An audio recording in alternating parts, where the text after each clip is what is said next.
I recently realized that some bad people punish themselves throughout their lives and remain unhappy. My ex-wife pursued her insidious goal and cheated on me throughout our marriage. It was hard to accept, but it's easier to accept that sooner or later every cheater will pay for their actions, in the most terrible way. Entering the restaurant, I scanned the room until my gaze settled on my ex-wife seated at a corner table, her husband conspicuously absent. A decade had passed since our divorce, yet being in her presence still stirred unease within me. Contemplating whether to engage with her, I ultimately resolved to proceed, though with a lingering sense of apprehension. Despite the passage of time, my ex-wife maintained her allure, though the years had left their mark. Her evident nervousness mirrored my own inner turmoil, hearkening back to the day my world crumbled with the collapse of our marriage. It had taken extensive therapy to find my footing again, the journey beginning at the medical clinic. "Mr. Williams, your report is ready," the receptionist announced, interrupting my reverie. Lost in my thoughts, I almost missed her call, grappling with the lingering despair that seemed unshakable. Retrieving the envelope containing the report, a wave of dread washed over me. Despite its innocuous appearance, bearing only my name, Justin Williams, I knew its contents held the potential to upend my life once more. Dazed, I crossed the street to a park and located an isolated bench. Unaware of the drizzle or the bench's dampness, my attention was solely on the envelope. With trembling hands, I tore it open. Though the report contained many unfamiliar terms, what stood out to me was that it was a DNA test involving 4 individuals: myself, my wife Amber, my daughter Jennifer, and my son Todd. It took several attempts to grasp the report's message. It revealed that my children were biologically related to their mother and shared the same father. But that father wasn't me. Overwhelmed, I broke down in tears. After 17 years of marriage, discovering that my life was built on deceit was unbearable. I was lost, unsure of what to do or think. Our marriage had begun under unusual circumstances. Amber had dated Jimmy Swanson throughout high school, someone I'd considered a decent guy. He'd been the star quarterback, though our football team wasn't particularly successful. I knew this well, having played as the starting middle linebacker for 3 years after initially being a substitute due to our school's small size, which required almost all players to suit up. In the initial 3 years, our team only managed to secure victory in a total of 5 games. However, during my final year, inexplicably, we achieved a 6-2 record and clinched the regional championship with a score of 9-7. Despite Jimmy's poor performance that day, our defense stepped up significantly. Unfortunately, our season came to an abrupt end when we suffered a crushing defeat in the divisional round. Jimmy and Amber had been in a relationship for as long as I could recall. However, something occurred, leading to their breakup a couple of weeks before graduation. Subsequently, Jimmy departed the town to enlist in the military. He would occasionally return until finally leaving the Army after 9 years and resettling in the area permanently. After the graduation ceremony, I found myself at one of our high school graduation parties when I unexpectedly bumped into Amber. Surprisingly, she started a conversation with me, and I didn't even notice how we were already having sex. I saw this meeting as a unique opportunity, and it seemed quite natural to take advantage of it. Initially, I assumed that our relationship would develop in this way. However, the reality turned out to be completely different than I expected. 4 weeks after our affair, Amber caught up with me at the pizza shack. She disclosed that she was expecting, and I was the father. It was another instance where I found myself at a loss for thoughts, actions, or words. Despite the turmoil, tears didn't come. Instead, I sought solace in confiding with my father. It marked one of the toughest conversations I've ever had with him. Naturally, he expressed his disappointment, yet urged me to act honorably. Hence, we decided to marry. Despite being just 18, Amber preferred to keep her pregnancy a secret from her parents until after the wedding. My father handled the arrangements, and within 2 days, we eloped to a neighboring state. Amber informed her parents during our honeymoon, spent in a modest Best Western hotel for 3 days. While their initial reaction was far from jubilant, they swiftly adjusted to the new reality. Amber's parents, Fred and Janice Burton, epitomized conservative values, stemming from their affluent background. Despite their wealth, they held steadfast to traditional principles and strove to instill a strong work ethic in their children.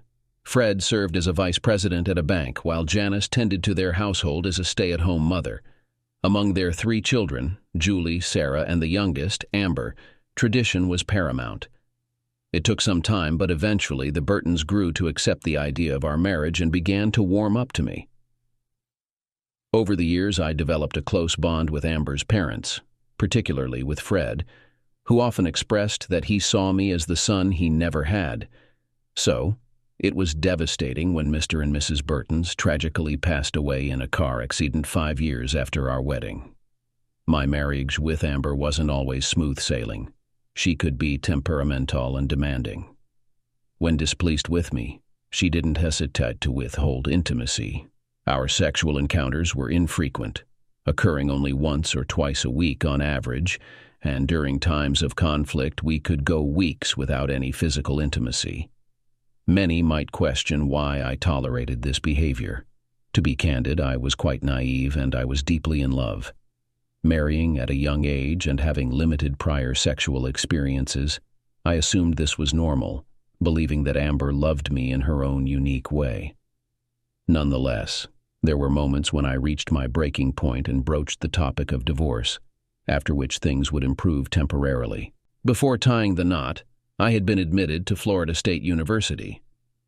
However, those plans changed, and I opted for a local college, pursuing a degree in business administration and marketing. To support myself financially, I joined my father's mail-order business, which he had established and grown into a successful enterprise. His company specialized in selling upscale branded camping and fishing gear. I began at the bottom, but my father's payment sustained us. Amber held off on working until Todd was old enough for preschool. Then she took up a real estate sales job. However, it seemed more like a pastime for her, given that her yearly earnings never exceeded $11,000. She lacked the drive to excel, and I was the one covering all expenses, advancing in my father's company each year. Sitting on the bench, it dawned on me that I had been deceived years ago. It was evident to me now that Jimmy Swanson was the biological father of my children. I wondered why Amber chose to stay with me despite this revelation. While I could understand her reluctance due to societal judgment, especially from her parents, the decision to have another child with Jimmy 3 years later was devastating. There had to be more to the situation than I was aware of. "Are you okay?" A voice interrupted my thoughts. Looking up, I saw a policeman in a raincoat identified as Officer Sullivan. He observed me for a moment before sitting down beside me. "Would you like to talk about it?" he asked, his arm resting on the back of the bench. "Sometimes sharing your troubles can be helpful. At the very least, it won't hurt." After a moment's consideration, I thought, why not? I needed to confide in someone. So why not a stranger? As I wiped my eyes, I proceeded to recount to Officer Sullivan the painful revelation of my wife's infidelity and the unsettling truth that my 2 children weren't biologically mine. "Wow," he murmured, shaking his head slowly. "And here I thought my ex-wife was the most heartless person alive." After our divorce, I found out she'd been cheating on me since our wedding day. She was discreet, but whenever she fancied someone, she'd sleep with them. I was married to her for 5 years before I caught on, walking in on her with a detective from my own precinct. Caught them in the act, mid-coitus. That sleazy detective Peterson even tried to escape through the window. I grabbed him by the hair, dragged him back in, and broke his nose on the floor. Blood everywhere, Peterson writhing in pain. And there she was, my wife, sitting on the bed with a smirk. That's when I knew I had to leave before I did something drastic. What happened then? I inquired, momentarily diverted from my own anguish. I called my captain, explained what had happened, and he sent officers to take care of both me and Peterson. I was swiftly transferred to another precinct across town until things cooled down, while they dealt with Peterson. They dealt with him? How? After the dust settled, my wife had fled town with a cashier's check for all our money. Peterson was desk-bound, and I faced no charges. Turns out my captain had a word with the bank manager the day after my encounter with Peterson. My wife didn't realize the check wasn't signed. too focused on escaping because my colleagues had warned her I was after her with my service weapon. She spent weeks trying to get it signed, but our accounts were frozen by then. Peterson resigned a month later when he realized the blue wall had turned against him. I divorced my wife, ensuring she'd have to fight for every cent. Last I heard, she was in California with her ilk. The officer's narrative didn't do much to alleviate my pain, but it did provide a slight outlet. "Let me give you some straightforward advice," Officer Sullivan interjected abruptly. "Don't do anything rash. I understand you might feel like harming your wife or yourself. Resist that urge. With time and distance, most emotional wounds will heal." After Officer Sullivan departed, I pondered his words. I concluded that I wasn't ready to confront Amber in my current emotional state. My father had been urging me to visit several manufacturers in the Midwest, suppliers of much of our camping gear. I had been postponing the trip until spring to avoid the harsh winter conditions. However, I now resolved to embark on that journey. I phoned my father, made my way home, and felt relieved that Amber wasn't present. Swiftly, I packed a bag, dialed Amber's cell, and luck was on my side once more as it went to voicemail. Leaving a message about an unspecified business trip, I doubted she'd care, and I was proven right when she didn't call until the third day, which I ignored. Upon returning home, I had calmed down and reflected deeply. It was evident our marriage was finished. Though I was still immensely hurt, I refused to show it. Entering the house, I heard Amber in the den. When she attempted to kiss me, I rebuffed her. "We need to talk," I announced, grabbing a beer from the fridge and sitting at the kitchen table. "Okay," she responded cautiously. "What about?" "I want a divorce." She gazed at me for a while before sighing. "Well, it doesn't matter anymore. I suppose you found out about Jimmy and me. I had a feeling you might, given your sudden business trip. I also discovered Jennifer and Todd aren't my kids," I retorted. Her complexion paled slightly, but then a smirk spread across her face. "I'm sorry you found out, but it's irrelevant now." My eyes widened and I shook my head in disbelief. "I'm at a loss for words after what you just revealed. Are you remorseful for getting caught?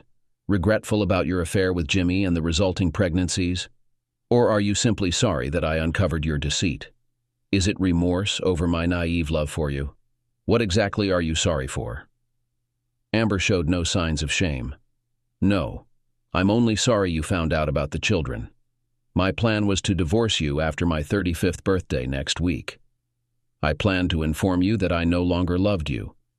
Then, after some time, I would pursue a relationship with Jimmy, eventually marrying him. Over time, I hoped the children would accept him as their stepfather, and when they were older, I would reveal his true paternity." "What's significant about your 35th birthday?" I asked, still struggling to comprehend. "I never mentioned it, but my grandparents established separate trusts for my sister and me, each worth $7 million. However, the condition was that we had to marry by 25 and remain married by 35 to gain full access to the funds. At 35, the trusts become ours with no strings attached. My sisters are older and moved away after getting married. I asked them to keep the trust secret to avoid any complications in our relationship, and they agreed." "Why didn't you marry Jimmy then?" "Because my grandparents were very traditional. According to the trust terms, my parents had to approve of my spouse. My father particularly dislikes Jimmy. Knowing that our parents were friends with yours, I believed they would accept you without objection." I seethed with rage internally. Amber had squandered 17 years of my life, deprived me of my children, and deceived everyone solely to inherit her grandparents' money. She was truly heartless. I yearned to lash out at her, but I understood that resorting to violence would only backfire. During my absence, I had extensively researched divorce proceedings and knew that aggression would yield the opposite of my desired outcome. "Well, Amber, congratulations on achieving your objective," I said with disdain. "Even if I initiated divorce proceedings tomorrow, we wouldn't be legally separated before your 35th birthday. You truly are a heartless woman." Amber simply smirked in response. Despite the repercussions, I felt an overwhelming urge to confront her physically. It required all my self-control to restrain myself. "Since you've proven to be unfaithful and deceitful, I will initiate divorce proceedings tomorrow," I stated as calmly as possible. "If hurling insults makes you feel better, Justin, by all means," Amber retorted, rolling her eyes. "But let's try to handle this with some civility. A swift and discreet divorce would benefit everyone involved." I stepped closer to her, seething with anger, and uttered, "Screw you," before spitting in her direction. "You can despise me as much as you want," she smirked once more. "I'm going to marry Jimmy, and there's nothing you can do about it. Besides, we need to consider the children." "What about them?" I inquired. "You're not going to announce to the world that you're not their biological father, are you?" Amber replied, sounding slightly uncertain. "You wouldn't want everyone to know you've been cuckolded, would you?" I chuckled at this revelation. I suppose by the traditional definition of cuckold, I fit the bill, originating from the behavior of cuckoo birds, which lay eggs in other birds' nests, leaving them to raise the chicks. So, in that sense, I am a cuckold. However, the definition I adhere to involves a wife's infidelity with her husband's consent. I certainly didn't consent to your cheating. And even by the traditional definition, the shame lies with the unfaithful wife, not the husband. So I couldn't care less if people perceive me as a cuckold. What matters is that the children deserve to know the truth. That's just typical of you, Justin. You're willing to sacrifice your children's well-being because your fragile masculinity has been wounded, Amber retorted, her eyes flashing with anger. "Well, I won't be the one to break the news to them," I smirked. "That task falls to you, and I'll be there to witness it. And if you refuse, I'll have no qualms about revealing certain photographs of you and Jimmy in compromising situations. The choice is yours." Of course, I had no such photographs, but Amber was unaware of that fact. She must have been questioning how I obtained them, given the circumstances. The truth was, I hadn't discovered evidence of Amber's affair with Jimmy. Instead, I stumbled upon indications that one of my children might not be biologically mine. My blood type is a positive, while Amber's is O positive. Jennifer shares her mother's blood type, but Todd has a different one, B positive.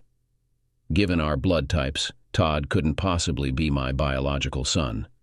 Reluctantly, I sought DNA tests to confirm my suspicions. Amber raised a fuss and threatened to publicly shame me. However, I informed her that I would talk to the kids with or without her, so eventually we sat down together with them. The next day, we both waited for the kids to return from school. "Kids, come into the kitchen. Your mother and I need to talk to you," I called out as they entered through the front door. Jennifer and Todd looked utterly confused as they sat down, glancing between their mother and me. "Kids, it's difficult to say this," Amber began, nervously twisting a napkin, "but your father and I are getting divorced." The kids reacted strongly, and I had to calm them down. "Let your mother finish, and then we'll talk." "It's no one's fault," Amber tried to continue, but I interrupted her by slamming my palm on the table. "Enough, Amber," I said angrily. "Since you won't be honest, I will. You're old enough to handle it. But first, know that I love you both unconditionally. I don't know how your mother feels about you." "You jerk," Amber retorted. "You know I love our children just as much as you do." "Whatever." I dismissed her, then turned to our kids and saw the fear in their eyes. "Your mother cheated on me, so I'm divorcing her, but there's more you need to know." "You're just being a real jerk about this, Justin," Amber snapped. "This isn't easy for me, and it hurts. But while your mother was cheating, she got pregnant by her lover and had both of you. I'm not your biological father, Jimmy Swanson is." The children remained silent initially, tears streaming down their faces. Witnessing their pain struck me deeply. However, I understood that it was better for them to hear the truth from us rather than succumb to the inevitable gossip that would circulate through the town. "Why, Mom?" Jennifer choked out amid her tears. "Why would you betray Dad? Betray us?" Amber shot me a hostile glance before addressing her daughter. "Because I love Jimmy Swanson." "Let's reveal the whole truth now," I interjected, my disdain for Amber evident. "Your mother stands to inherit $7 million when she turns 35. as long as she remains married, which she will. She couldn't marry Jimmy before because your grandparents disapproved of him. According to the terms of the trust, if she defied her parents' wishes and married him, she would have lost her inheritance. Todd was now weeping, while Jennifer had risen from her seat and positioned herself in front of her mother. You did all of this for money? You tore us apart for money? For money? Jennifer advanced and delivered a resounding slap to her mother. Then she lunged further, causing Amber to fall to the floor. In an instant, Jennifer was upon her mother, delivering hard slaps and punches. I had anticipated a challenging conversation, but violence was beyond my expectations. It took all my strength to restrain my daughter, who weighed only 100 pounds. Once I had Jennifer under control, I escorted her to the living room and instructed her to sit on the couch. Returning to check on Amber, I found her slowly getting up, blood dripping from her nose and lip. "I hope you're satisfied with yourself, Justin," Amber spat angrily. "You've truly messed up our children." "Don't you dare blame my dad for this mess, you wretched woman," Jennifer screamed, charging back into the kitchen. "If you utter one more derogatory word about Daddy, I'll gouge your eyes out." Amber recoiled from her daughter, clearly taken aback and somewhat frightened. "Amber, I believe it would be best for you to find somewhere else to stay for a few days," I suggested, attempting to maintain a sense of calm and reason, at least until emotions have a chance to settle. Amber, though unhappy, proceeded to pack a bag. Before leaving, she popped her head back into the kitchen. "Don't worry, kids, I still care about you." If glares could kill, Jennifer's stare would have been lethal. Amber sensed she was pushing her luck and departed. It took hours to soothe the kids, with Todd still in tears at bedtime, leaving Jennifer terrified. "Will you still be our dad?" Jennifer asked as we sat in the kitchen. "I'd be devastated if I lost you." "You'll be 18 soon," I replied. "Then you can choose. Legally, I might not have parental rights, but know this. You'll always be my daughter, and I'll always love you." Jennifer managed a brave smile before I kissed her goodnight and went to Todd's room. Though he'd stopped crying, he looked utterly miserable. None of us slept well that night. I doubted my decision to confront the kids, but I couldn't see a better way. They've always been closer to me than their mother, especially Jennifer, my little princess, and Todd, who shared many interests with me. As I lay there, another realization struck me. Amber's trips to visit her sisters were likely excuses to see Jimmy. Following my confrontation with Amber, she and Jimmy opted to make their relationship public. Amber refused to acknowledge any wrongdoing, instead blaming others for her actions. She held her grandparents responsible for the trust's restrictive conditions, her parents for their disapproval of Jimmy, and me for not fulfilling my role as a proper husband. Rumors circulated that Amber portrayed me as distant and unloving, justifying her turn to Jimmy. Though she never mentioned the paternity of our children, many of our friends viewed her with skepticism.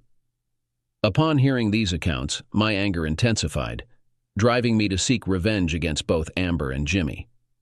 It's perhaps a primal instinct, particularly for a man, to retaliate against a cheating spouse and their paramour. However, upon reflection, I realized my desire for revenge was primarily directed at Amber. Jimmy was merely a regular guy, not the orchestrator of this betrayal. I felt the urge to disclose to everyone that I wasn't biologically related to Jennifer and Todd, but I refrained from doing so out of concern for my children. Despite the circumstances, I regarded them as my own. As time passed, I sank into a profound depression, my world crumbling around me. My job and the children were the only things keeping me together. Following the tumultuous encounter between Amber and the kids, they remained with me, providing a beacon of light in my life. Throughout the divorce proceedings, Amber wisely avoided pressing the issue, though she attempted to reconnect with Jennifer and Todd. After several attempts, Amber ceased trying to reach her daughter. Jennifer harbored immense bitterness toward her mother, resulting in their conversations devolving into heated arguments filled with profanity. Conversely, Todd maintained contact with his mother but felt despondent afterward. Jennifer struggled to manage her anger toward her mother and Jimmy, while Todd grappled with the aftermath of our breakup. Ultimately, I realized that all three of us needed professional assistance. I arranged meetings for the three of us with a family counselor named Mary Chaser. Mary requested to meet with all of us collectively and individually. Additionally, she insisted on Amber's presence in the sessions, to which Amber surprisingly agreed. However, the initial group meeting turned out to be a significant mistake. I had to physically restrain Jennifer when Amber casually remarked that the children simply needed to move on. Following that incident, I informed Mary that if Amber was to continue attending future sessions, we would not be participating. Mary concurred that it would be prudent to exclude Amber at that point. Subsequently, a frightening notion plagued my mind. What if the court decided to take the children away from me and deny me visitation rights? For weeks, I was tormented by the possibility of never seeing them again, which exacerbated my depression. Mary eventually prescribed antidepressants, which provided some relief. Initially, the counseling session seemed ineffective, but over time I experienced slight improvement. Despite my lingering desire for retribution against Amber and Jimmy, I had to suppress it, as Mary warned that any rash actions could result in the court severing my ties with the children. The final divorce hearing was chaotic. The judge was displeased with Amber upon reviewing the petition. Amber's attorney was uncooperative, and my own attorney appeared more focused on outdoing his counterpart than on representing me. However, it was Jennifer who delivered a critical blow, with the judge delivering the other. The entire ordeal laid bare Amber's selfish and callous nature. Despite inheriting access to her trust, which had amassed nearly $10 million, she demanded a significant portion from me, including half of the marital assets, the house, alimony, and half of my 401k. My lawyer did a fairly good job explaining the deceitful actions of Amber towards me. He then attempted to portray me as a nearly saintly husband and father. After a brief period, the judge instructed him to proceed. However, his final plea on my behalf was articulate and heartfelt. He urged the court not to condone Amber's deception. The topic of custody then arose. Naturally, Amber sought full custody of the children with limited visitation rights for me. I was certain that Amber aimed to strip me of all rights, blaming me for the strained relationship with the kids. However, I also believed her attorney cautioned against such extreme measures, knowing the court's likely disapproval. On my part, I desired full custody with generous visitation rights for Amber. My lawyer cautioned that my hopes were unrealistic in the eyes of the court. Before delving into custody matters, the judge asked if the children preferred to speak privately in chambers. Jennifer promptly declined, asserting her preference for her statements to be on record. Todd echoed her sentiment. Jennifer, despite her visible fear, boldly approached the lectern and directed a loving message to me, despite her tense relationship with her mother. Then, addressing Amber, she expressed her disavowal of her as a mother, declaring her intention to sever tissue upon turning 18. Amber's outburst was swiftly reprimanded by the judge, who reminded her that her attorney had already presented her case, and emphasized the importance of hearing from the children without interruption. Amber's complexion turned crimson, leaving me unsure whether it stemmed from embarrassment or anger. Nevertheless, I shifted my focus back to my daughter as she continued. At 5, I eagerly crafted a picture for you, awaiting your return all day. Yet, when I presented it to you, you merely patted my head, criticizing my coloring skills. Later, I discovered the artwork discarded in the trash. Jennifer's face flushed, her breaths deepening, but she persisted. At 9, when the carnival arrived, Dad promised we'd all go together. Todd and I were thrilled, only for you to cancel last minute, presumably for your lover. Dad took us instead, and despite enjoying ourselves, it stung that you chose not to spend time with me. Then, at 12, facing my first period while you were away, Dad comforted and educated me. He reassured me and even took me to buy supplies. When you returned, you handed me what I needed and a book about female anatomy, offering no further support. Dad was more of a mother figure than you ever were, and those are just a few examples of your neglect. Jennifer paused, brushing away a tear from her cheek, and cast another piercing gaze at her mother. Your actions toward my father were heartless, calculated, and utterly self-serving. What you've done to a man who only sought to love you has wounded me deeply. Your treatment of Todd and me is beyond forgiveness. I hold you in the lowest regard." Her attention then shifted to Jimmy, as she picked up some dirt from the podium. "And as for you, Mr. Swanson, while you may have provided the biological material for Todd and me, I value this speck of earth more than I do you." Turning to face the judge, Jennifer continued, "If you compel me to reside with her, I can assure you there will be unrest. To prevent that, with the assistance of my grandfather's lawyer, I've filed a petition for emancipation. I wish to sever all legal ties with that woman. I seek emancipation from the individual who claims to be my mother." The judge was taken aback by Jennifer's declaration, but accepted the petition and added it to his stack of documents. Todd, visibly anxious, took the floor as the next speaker. Despite his discomfort with public speaking, he recognized the necessity of voicing his perspective. I'm really nervous," he stuttered.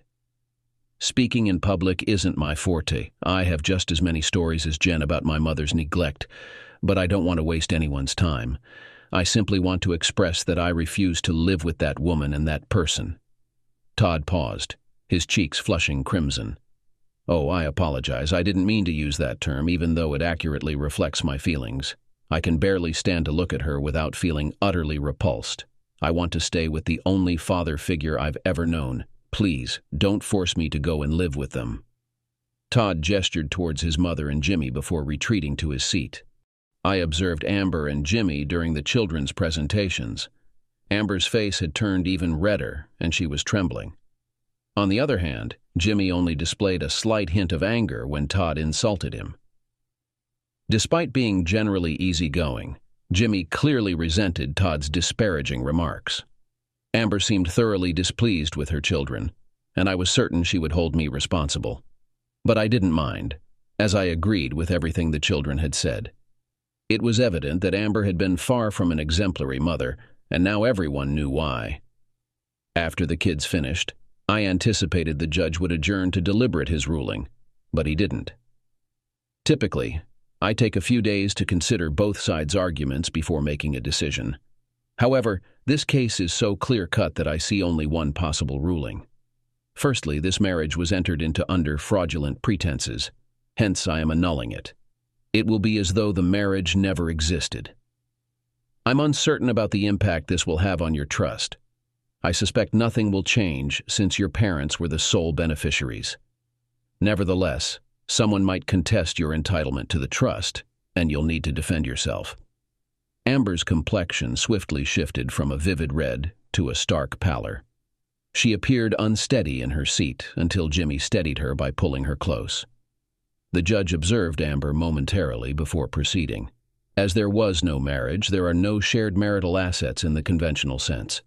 Each of you will retain what you brought into the relationship, except for the house and Mrs. Williams's car. Despite Mr. Williams evidently covering the expenses for the car, it is registered under her name and will remain her property. The house is jointly owned, thus I decree that the proceeds will be divided upon its sale.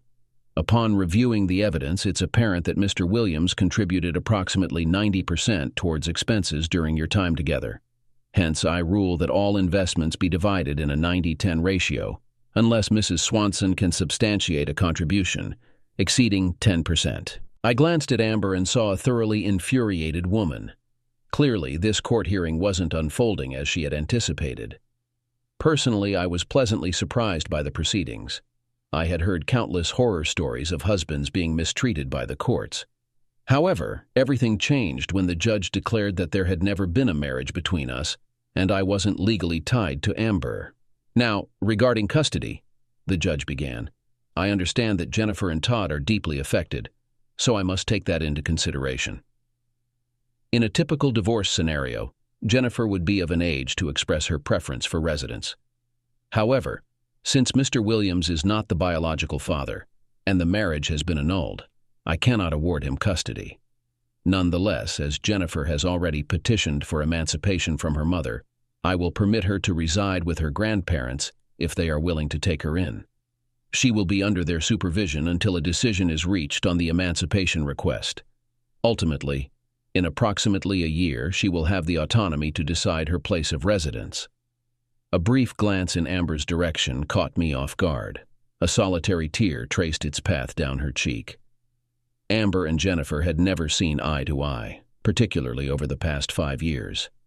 I chalked it up to Jennifer's rebellious teenage phase, reminiscent of the clashes my sister and mother experienced during her high school years. However, unlike my family, Amber and Jennifer's relationship seemed doomed. Amber's betrayal severed any ties with her daughter, at least for the foreseeable future. As for Todd Williams' custody, the judge remarked with a frown, I understand his strong preference to reside with Mr. Williams due to his grievances with his mother. Yet, Mr. Williams has no legal standing in this custody decision. Hence, custody is awarded to Mrs. Williams, with a recommendation for generous visitation rights for Mr. Williams. However, I cannot enforce this recommendation. Since Todd will be under his mother's care, Mrs. Williams may remain in the family home. Yet, beyond your obligation to the bank, Mr. Williams, I cannot mandate mortgage payments. The judge scanned the room swiftly. If there are no further matters, this court is adjourned. Todd rose abruptly, knocking over his chair in the process, and stormed out, tears streaming. Amber stood, shooting me a glare, while Jennifer approached, embracing me. I gave Jennifer a peck on the cheek and mentioned that I'd treat her and Todd to lunch if Amber agreed to let Todd join us. Later, I discussed with my lawyer the possibility of overturning the judge's decision regarding the house, but he advised against it. It seemed I'd have to persuade Amber to pay her share, or else I'd cover the payments myself to safeguard the equity. My lawyer also mentioned that I could seek reimbursement for payments exceeding 50% upon the house's sale. While in the hallway, I overheard Todd arguing with Amber and Jimmy. I intervened, asking Todd to calm down and wait outside, which he reluctantly did. Amber then directed her anger towards me. You may think you've won, she jabbed a finger into my chest, but I have the house and the love of my life. Despite thinking Amber couldn't hurt me further, her words stung. I fought the urge to retaliate physically and kept a composed smile. Would it be acceptable for Todd to join Jennifer and me for lunch? I asked politely. Go to hell, she spat. No, Todd won't be anywhere near you today or ever. I won't let you poison him like you did to my daughter. If you honestly believe that, then you're incredibly foolish, I retorted, struggling to maintain my composure. Watch your language, Jimmy warned me. Jimmy, lay a hand on me, and I'll make you regret it, I warned, my restraint wearing thin. Jimmy noticed the expression in my eyes and chose not to press further. Once I was certain he wouldn't pose a problem, I redirected my attention to my former partner, who never officially became my wife. I resolved to take a more assertive approach. Amber, you are undeniably one of the most self-centered individuals I've encountered. Allow me to enlighten you on a few matters. Firstly, you do not possess some sort of invaluable allure. Our intimacy was far from satisfying, yet you received all you desired from your casual partner. Moreover, if given the chance to rewind time, knowing what I know now, I would still choose to have the same children despite being stuck in a package deal with you. My priority has always been our kids, so I bid you farewell. I wish you a life filled with misery and despair. Upon concluding, I felt drained, so I needed to leave before losing control completely. I turned and made my way out. Amber's insults followed me, labeling me a pitiful failure. She ranted about my inadequacy compared to Jimmy and expressed disgust at the thought of intimacy with me. Todd didn't take the news of his mother declining lunch with us well. I apologized and explained that legal constraints bound my actions. He burst into tears, pleading to accompany me. At that moment, I didn't think I could feel any worse, but I was mistaken. I embraced him and assured him he had to stay with his mother, promising to relentlessly pursue bringing him back to me. The following half-year marked the lowest point in my life. I was consumed by feelings of anger, rage, sorrow, and profound despair. Amber contested the judge's ruling on asset division, prompting me to file a lawsuit on behalf of the children to challenge the trust she had obtained. I argued that as our marriage was annulled, Amber hadn't met the trust's requirements. Yet, I lost both cases. The appeals court determined that despite being deceived into marrying Amber and having our marriage annulled, her contribution to the household was deemed significant, awarding her 40% of our shared assets, excluding my 401k. Regarding the trust, the court ruled that Jennifer and Todd lacked standing as they weren't mentioned in it. They emphasized that since I was never legally married to Amber, I had no standing either. The court recognized only the trustees appointed by Amber's deceased grandparents, with Amber now serving as the sole trustee. Furthermore, they viewed our cohabitation as a form of common law marriage. As devastating as the court defeats were, what frustrated me the most was my inability to seek any form of revenge against Amber or Jimmy. Seeing them together in public, behaving like infatuated teenagers, only intensified my anguish. Their constant presence wherever I went reignited the emotional turmoil.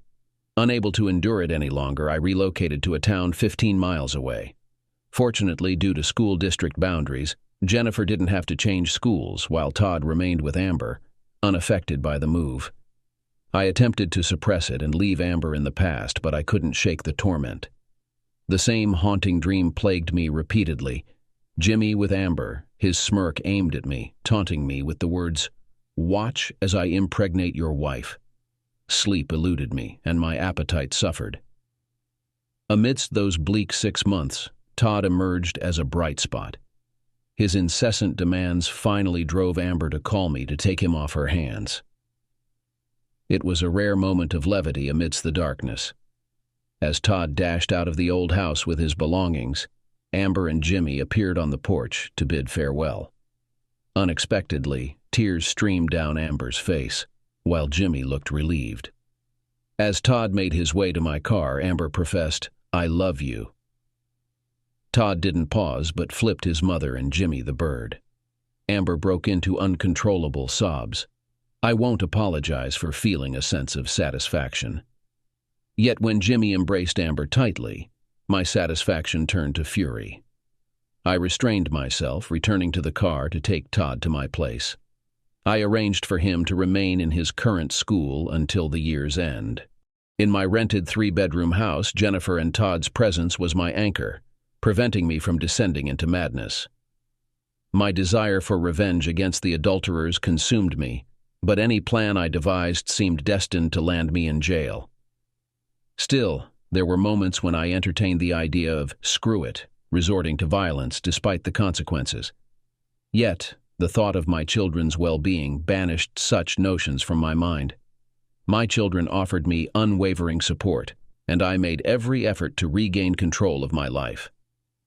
I was aware that Jennifer and Todd were deeply concerned about my declining health. Eventually, Jennifer stepped in significantly, taking charge of household responsibilities. She cooked, cleaned, ensured Todd attended school, and completed his homework.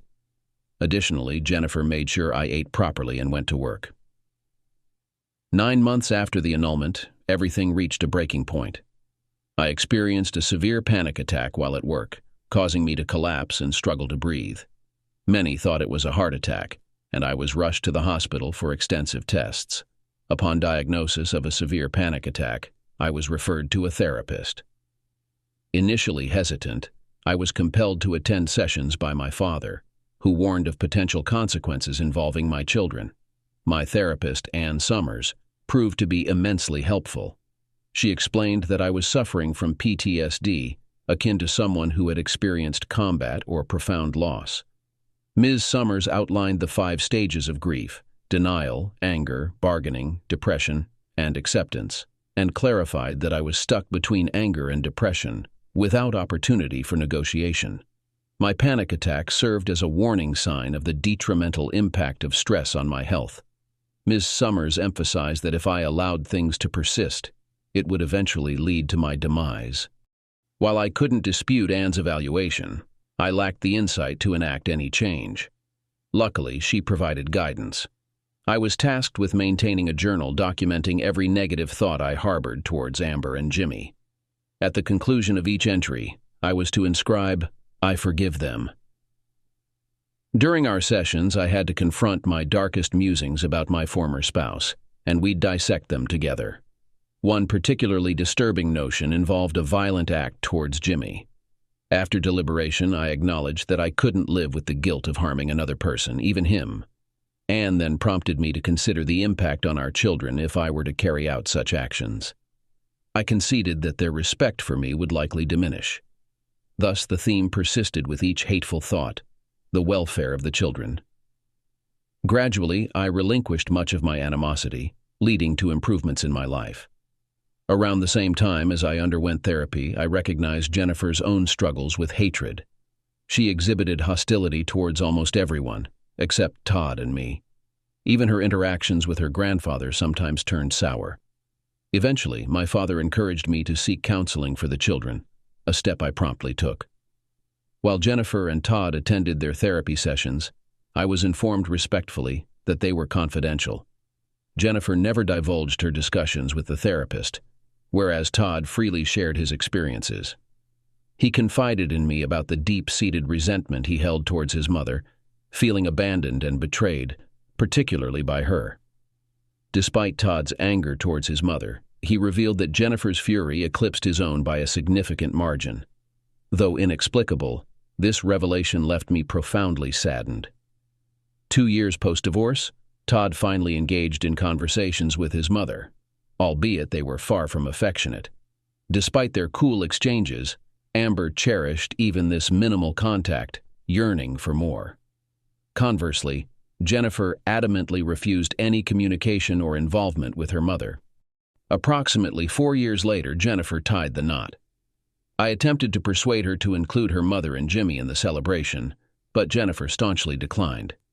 I expressed concern about her harboring so much resentment. In response, Jennifer smiled, kissed me on the cheek, and said, "I'm not angry anymore, Dad. People often mistake hate for the opposite of love, but it's not. Indifference is. I feel entirely indifferent toward her.